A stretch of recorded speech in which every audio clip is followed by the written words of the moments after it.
हम तुम्हारे साथ हैं मोदी जी आगे बढ़ो हम तुम्हारे साथ हैं భారత సిటిజన్స్ ను కూడా ఏ రకంగా కిరాతకంగా హత్య చేసిందో మనకు తెలుసు. మన హైదరాబాద్ నగరంలో కూడా మన సచివాలయం ఎదురుగా లుంబిని పార్కులో, కోటిలో, గోకుల్ చాట్ బండార్లో, దిల్సుఖ్ నగర్లో, సాయిబాబా టెంపుల్లో కూడా పాకిస్తాన్ ఉగ్రవాదులు ఏ రకంగా మరి ఆ రోజు అనేక వందల మందిని పొట్టన పెట్టుకున్నారో మనకు తెలుసు. ఇది ఒక హైదరాబాద్ నగరమే కాదు, మనం అందరం కూడా గత కొన్ని సంవత్సరాలుగా పాకిస్తాన్ వాళ్ళు చంపే వాళ్ళు మనము చచ్చే వాళ్ళం అనే విధంగా మనము పాకిస్తాన్ చేస్తున్నటువంటి అనేక రకాల అరాచకాలకు, హత్యాకాండకు మనం బలయ్యాము.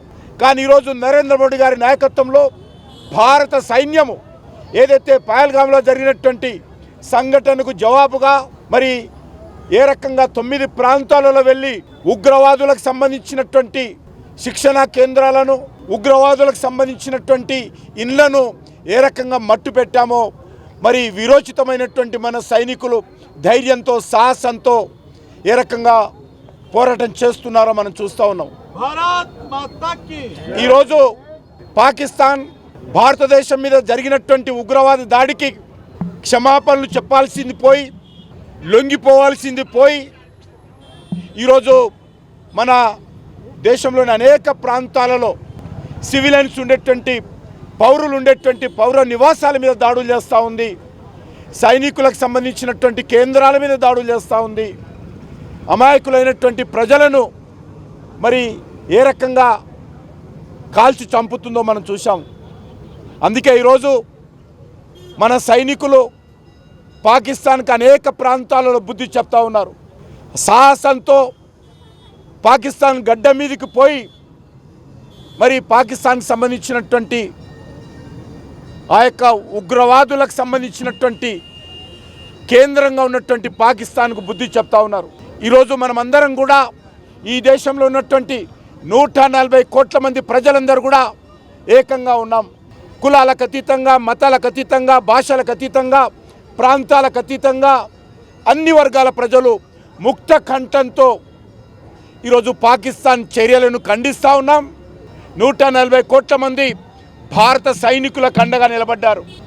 భారత సైనికులు మరి ఏ రకంగా ధైర్యంతో పోరాటం చేస్తున్నారో వాళ్ళకు అన్ని రకాలుగా ఈరోజు భారతీయులందరూ కూడా కలిసి ఉన్నారు. మానసికంగా వాళ్ళకు అండగా నిలబడ్డాం. వాళ్ళకు ఆత్మ ధైర్యం కల్పించే ప్రయత్నం చేస్తూ ఉన్నాం. అందుకే నేను అన్ని వర్గాల ప్రజలను కోరుతా ఉన్నాను, మన సైనికులకు ఏదైతే దేశ రక్షణ కోసం, దేశ సమైక్యత కోసం, దేశ సమగ్రత కోసం పోరాటం చేస్తున్నారో, ప్రాణాలు తెగించి పాకిస్తాన్ యొక్క సైన్యంతో, పాకిస్తాన్ ఉగ్రవాదంతో పోరాటం చేస్తున్నారో వాళ్ళ సైనికులకు అండగా మనము అన్ని దేవాలయాలలో పూజలు చేయాల్సిందిగా అన్ని వర్గాల ప్రజలను కోరుతా ఉన్నాను. అదేవిధంగా అన్ని జిల్లా కేంద్రాలలో, అన్ని మండల కేంద్రాలలో, అన్ని గ్రామాలలో కూడా సైనికులకు అండగా మరి ఊరేగింపులు నిర్వహించాలి. అన్ని రాజకీయ పార్టీలు కలిసి నిర్వహించాలి. అన్ని కుల సంఘాలు, అన్ని వర్గాల ప్రజలు, విద్యార్థులు, యువకులు, మహిళలు అందరూ కూడా కలిసికట్టుగా సైనికులకు అండగా నిలబడుతూ ఊరేగింపులు నిర్వహించాల్సిందిగా నేను తెలుగు ప్రజలందరినీ కోరుతా ఉన్నాను. నాకు పూర్తి విశ్వాసం ఉంది, మన సైనికులు ఖచ్చితంగా భారతదేశాన్ని విజయం వైపు నడిపిస్తారు. ఉగ్రవాదులకు నిలయంగా ఉన్నటువంటి పాకిస్తాన్కు ఖచ్చితంగా బుద్ధి చెప్తారు. ఆ దిశలో భారతీయులందరూ కూడా ఏకమై మన సైనికులకు అండగా నిలబడాల్సిందిగా కోరుతూ సెలవు తీసుకుంటున్నాను.